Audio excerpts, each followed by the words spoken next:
Today we are diving into one of history's most incredible stories of rise and fall. We're talking about the Hasmonean Dynasty. It's a truly wild tale of rebellion, of faith, and of power, and it holds this really powerful lesson about how even the best revolutionary movements can completely lose their way. And that really gets us to the heart of it, the big question of this whole story. It's a paradox you see again and again throughout history. How does a movement that's born to set people free end up being the very thing that chains them down again? Not to some foreign king, but to their own ambition. So, let's unpack that.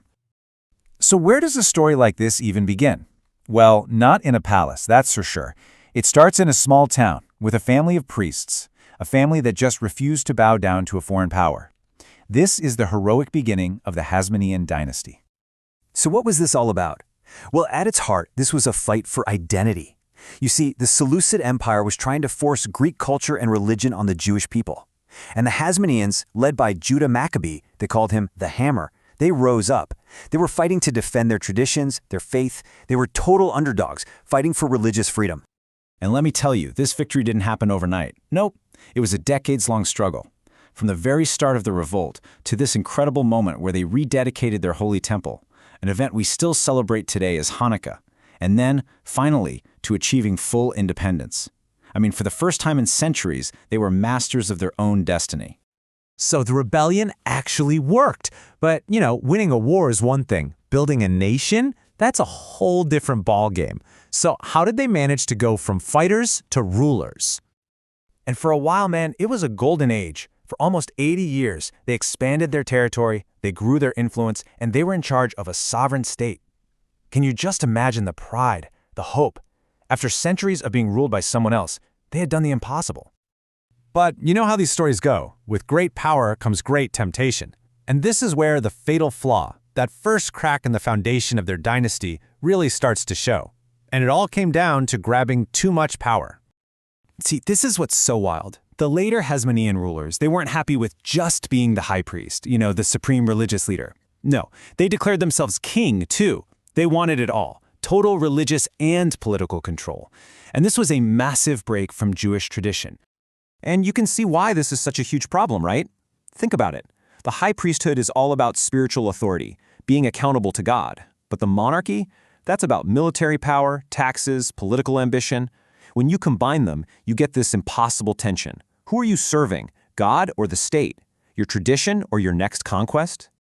And this is the key takeaway. Right here, that one decision, it was like a poison that seeped into their kingdom from the inside out. It created factions, it sparked all this resentment, and it turned family members against each other. The very unity that had fueled their entire rebellion was now being shattered by their own ambition. And you know what they say? A kingdom divided against itself just can't stand. The rot that started when they joined the crowns together was about to lead to a truly catastrophic end for the dynasty. So by the time we get to the final generation, it all boils down to this ugly feud between two brothers. Both of them wanted the throne, that combined power of priest and king, and they were literally willing to tear their own country apart to get it. And in their desperation, they both made the exact same catastrophic mistake. They asked Rome to pick a side. So you've got the civil war, this total power vacuum, and both brothers basically invite the wolf right in through the front door. They asked this ambitious Roman general, Pompey, to come mediate. But here's the thing about Rome. Rome doesn't mediate, it conquers.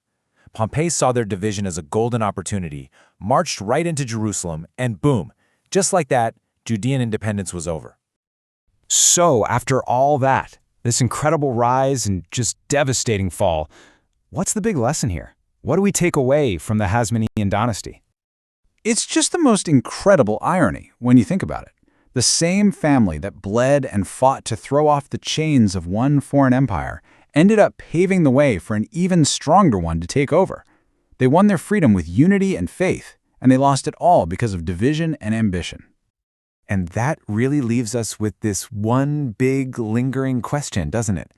The Hasmonean story seems to show us that the skills you need to lead a rebellion, things like courage, conviction, sacrifice, are completely different from the skills you need to actually govern. Wisdom, compromise, humility. It really makes you wonder, is the fight for freedom always the easy part?